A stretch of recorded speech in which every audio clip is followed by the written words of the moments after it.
ഇതാണ് കേട്ടോ വഴുതനങ്ങ മസാല ഫ്രൈ. ഓണം ദാ ഇങ്ങ് എത്തി. ഈ കക്ഷിനെയും കൂടി ഒന്ന് സദ്യയിൽ ഉൾപ്പെടുത്തി നോക്കിയാലോ.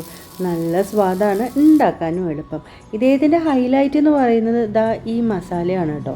അപ്പോൾ നമുക്കൊരു മീഡിയം സൈസ് സവോള തന്നെ ചേർക്കണം. കുറച്ചധികം വെളുത്തുള്ളി ആവശ്യമുണ്ട്. ഇനി എരിവിന് ആവശ്യത്തിനുള്ള വറ്റൽമുളക്, കാശ്മീരി ചില്ലി പൗഡർ, മഞ്ഞൾപ്പൊടി, ഉപ്പ്, കായപ്പൊടി, 1 ടേബിൾ സ്പൂൺ പച്ചവെളിച്ചെണ്ണ ഒഴിച്ച് നല്ല രീതിയിൽ പേസ്റ്റായിട്ട് അങ്ങോട്ട് അരച്ചെടുക്കണം.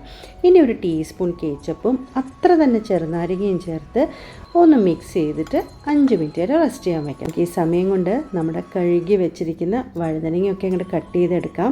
അത്യാവശ്യം 2 വലിയ സൈസ് വഴുതനങ്ങയാണ് കേട്ടോ ഇവിടെ എടുത്തിരിക്കുന്നത്. ഉള്ളിലൊക്കെ നല്ല രീതിയിൽ ഇതുപോലെ 6 ആഗൊക്കെ ആയിട്ട് കട്ട് ചെയ്തെടുക്കുകയാണെങ്കിൽ മസാലയൊക്കെ നല്ല രീതിയിൽ പിടിക്കും. ഇനി നമ്മുടെ ഈ അരച്ച് വെച്ചിരിക്കുന്ന മസാലയൊക്കെ അതിൽ ചേർത്ത് എല്ലാ സ്ഥലത്തും നല്ല രീതിയിൽ അങ്ങോട്ട് തേച്ച് അങ്ങോട്ട് പിടിപ്പിക്കുക.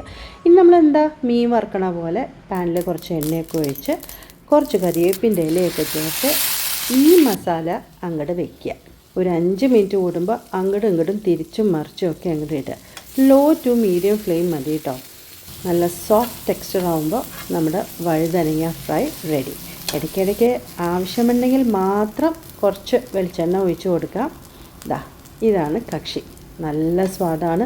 നല്ല ചൂട് ചോറിൻ്റെ കൂടെ ഈ ഒരു ഐറ്റം മാത്രം മതി.